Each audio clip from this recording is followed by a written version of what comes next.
Baik, Assalamualaikum warahmatullahi wabarakatuh. Selamat sore, selamat pagi, selamat sore, selamat siang, selamat malam semuanya.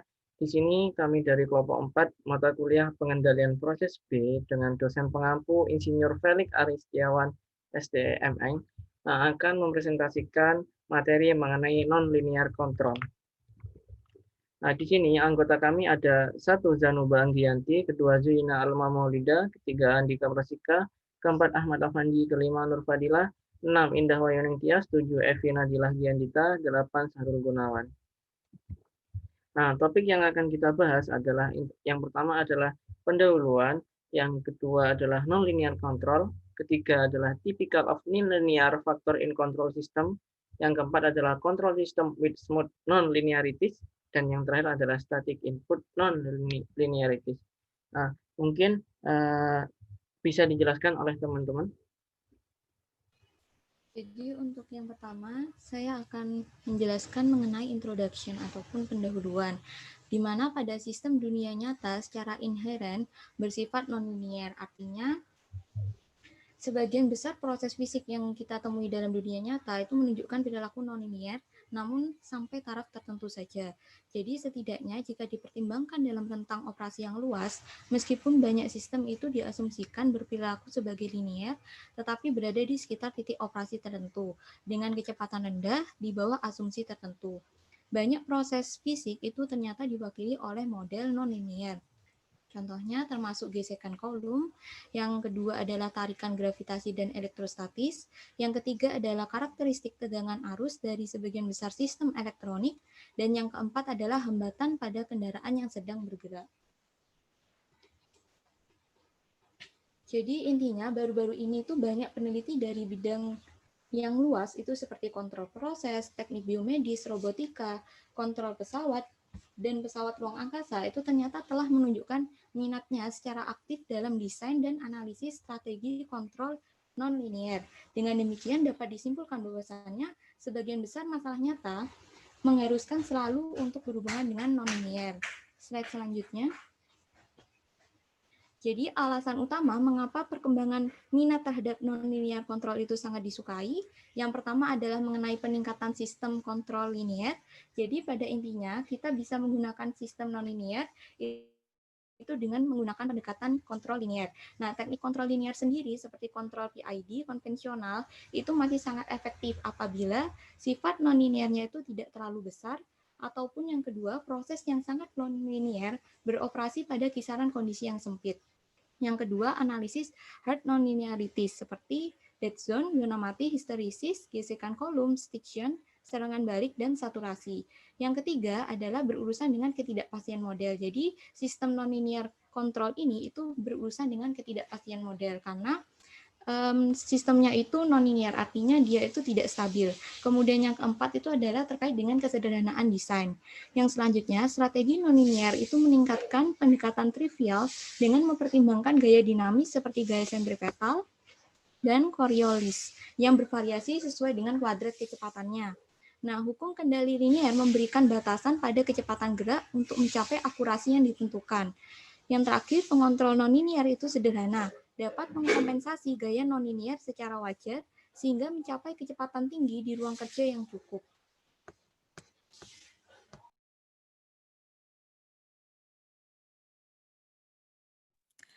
Selanjutnya, pendekatan non-linear selanjutnya untuk pendekatan non-linear itu mengimbangi dengan tepat untuk mencapai kinerja yang tak tertandingi. Selanjutnya, yaitu sistem nyata sering menunjukkan ketidakpastian dalam parameter model terutama karena perubahan nilai parameter secara tiba-tiba atau lambat. Selanjutnya, pengontrol non-linear melalui ketahanan atau kemampuan beradaptasi dapat menangani konsekuensi karena tidak kepastian model. Ada juga sistem yang tidak dapat dikontrol dalam pengertian non-linear.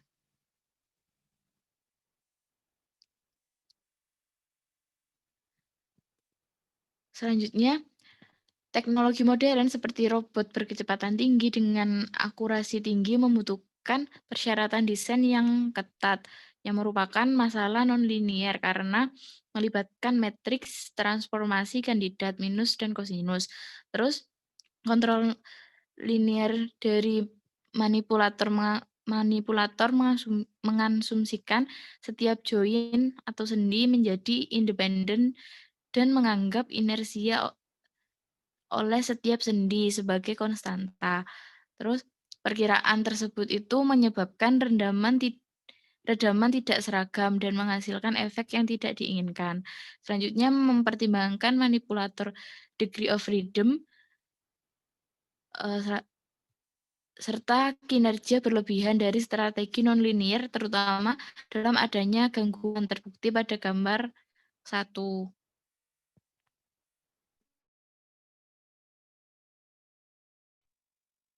Nah, pada grafik tersebut dijelaskan bahwa untuk mendeteksi adanya gangguan atau tidak pada sistem tersebut, di mana gangguan ini cocok yang dibatasi pada gambar 1A itu diumpankan ke manipulator dan kinerja pelacak. Nah, pada grafik A tersebut merupakan hasil dari sistem.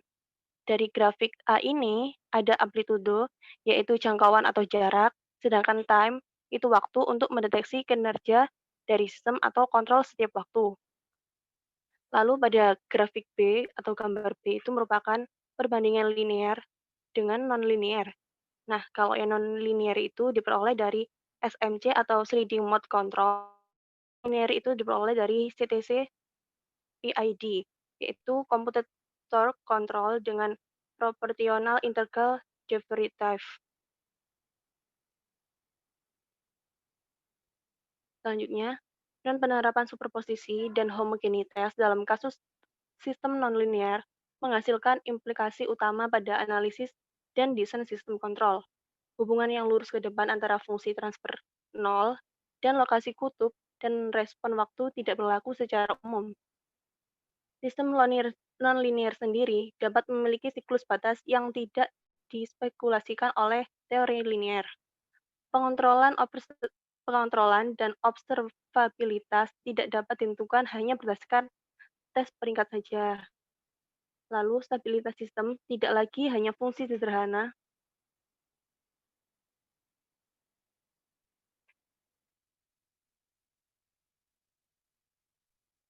Fungsi sederhana dari lokasi nilai eigen. Karena sistem nonlinear mungkin memiliki beberapa titik equilibrium stabil atau tidak stabil.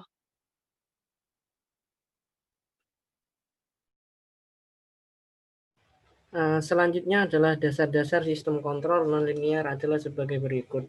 Dalam gambar dijelaskan bahwasannya di sini ada X referensi ditambah dengan simbol itu nanti mengarahnya adalah di linear compensation, baru nonlinear compensation, baru mengarahkan dan ujungnya ada X.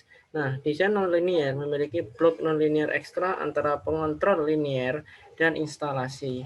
Elemen ekstra ini bergabung dengan instalasi untuk membentuk sistem linear yang efektif yang dikontrol dengan cara konvensional atau tradisional.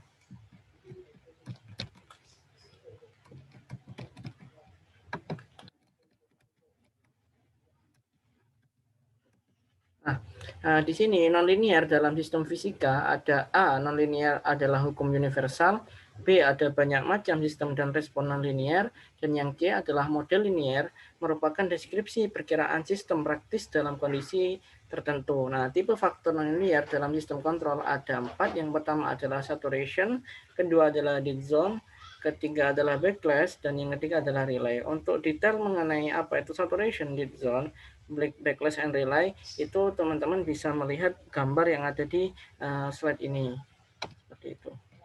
Selanjutnya lanjut. Selanjutnya yaitu saturation non-linearity.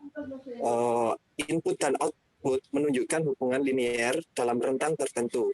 Ketika input melebihi rentang ini, maka output tetap berada di sekitar nilai maksimumnya. Non-linear ini disebut saturasi. Kemudian jika X dan Y adalah sinyal masukan dan keluaran dari komponen non-linear dan ekspresi matematisnya adalah seperti yang kalian lihat pada layarnya, dengan alfa adalah lebar zona linear, K kemiringan zona linear, Saturasi biasanya disebabkan oleh batasan energi komponen, daya, dan lain-lain. Terkadang saturasi sengaja dimajukan untuk membatasi kelebihan obat.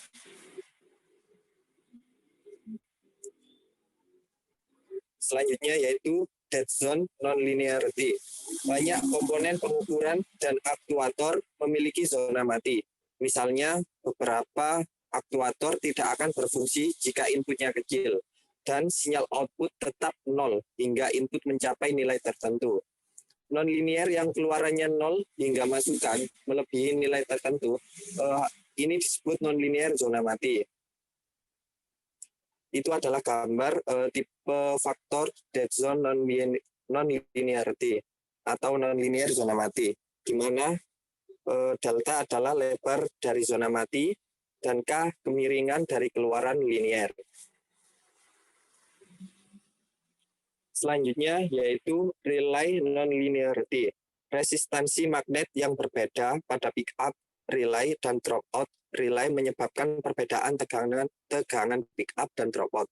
Dengan demikian, relay menunjukkan loop hysteresis dan hubungan antara input dan output dapat bernilai banyak. Non-linear ini disebut non-linear relay 3 posisi dengan loop hysteresis. Gambarnya bisa kalian lihat pada layar, di mana H adalah tegangan pick up relay, MH adalah tegangan drop out, M adalah keluaran saturasi.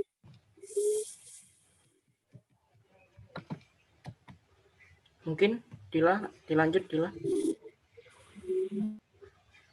Nah, selanjutnya ketika M sama dengan -1, nonlinear relay tipikal menjadi relay nonlinear 2 posisi dengan loop hysteresis murni seperti yang ditunjukkan pada gambar 2 di bawah ini.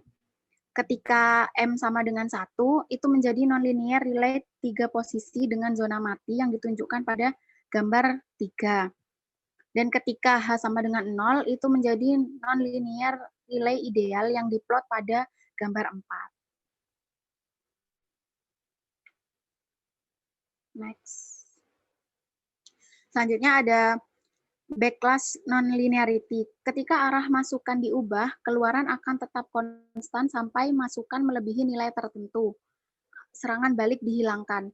Dalam mekanisme transmisi praktis, selalu ada celah kecil karena persyaratan presisi permesinan dan tuntutan perilaku komponen. Kesenjangan dalam kereta roda gigi adalah contoh tipikal. Nah, persamaannya bisa dilihat pada gambar, di mana B itu adalah lebar dari serangan balik, kemiringan K dari nonlinear serangan balik.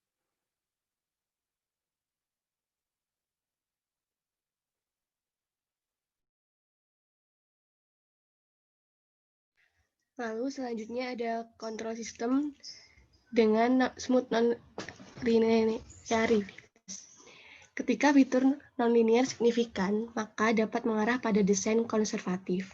Jika ini kasusnya, maka strategi nonlinear inherent harus dipertimbangkan dalam desain.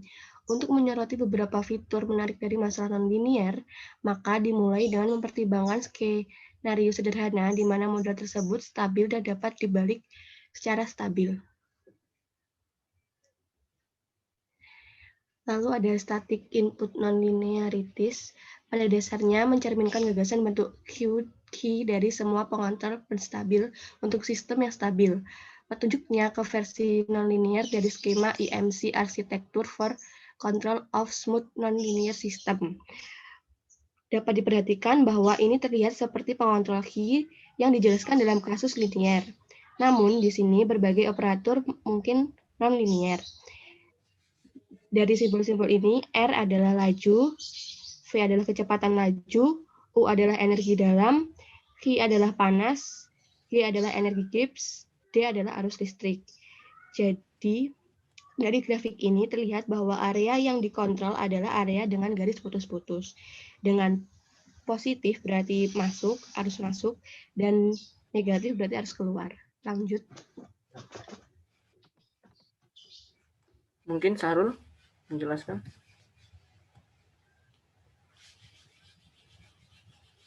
Masih aku, static input nonlinearitas. Dalam kasus ini dari pembangkit fase stabil dan minimum, Q dan S dipilih sebagai Q FHS sama dengan FHS G0S min 1. Dalam kasus linear, ini menghasilkan pada hasil YT sama dengan FH sama VT. Prinsip dasar yang sama dapat diterapkan pada sistem nonlinear.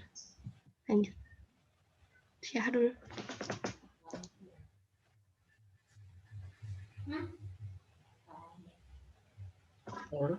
Untuk keadaan yang paling sederhana terjadi ketika pabrik memiliki input nonlinear statik dan hanya terdapat gangguan keluaran, maka keluaran model nominal diberikan oleh, nah seperti persamaan berikut ini. Perhatikan nonlinear masukan statis cukup umum dalam praktik karena sesuai dengan perilaku nonlinear aktuator masukan yang diketahui, misalnya katup dan lain-lain. Memperkenalkan FQ OP sebagai operator stabil linear dengan derajat relatif yang sesuai. Perkiraan inverse nonlinear hanya diperoleh dalam kasus ini dengan membalik nonlinear statis. Ini mengarah pada persamaan pertama ini, persamaan berikut ini. Karenanya di persamaan tersebut fungsi nonlinear statis beta dibatalkan antara hukum kontrol dan instalasi. Oleh karena itu kinerja loop kontrol akhir sebagai loop linear. Nah, itu saja dari kami, kelompok 4, penjelasan mengenai nonlinear. Nah, semoga bermanfaat. Kurang lebihnya mohon maaf. Wassalamualaikum warahmatullahi wabarakatuh.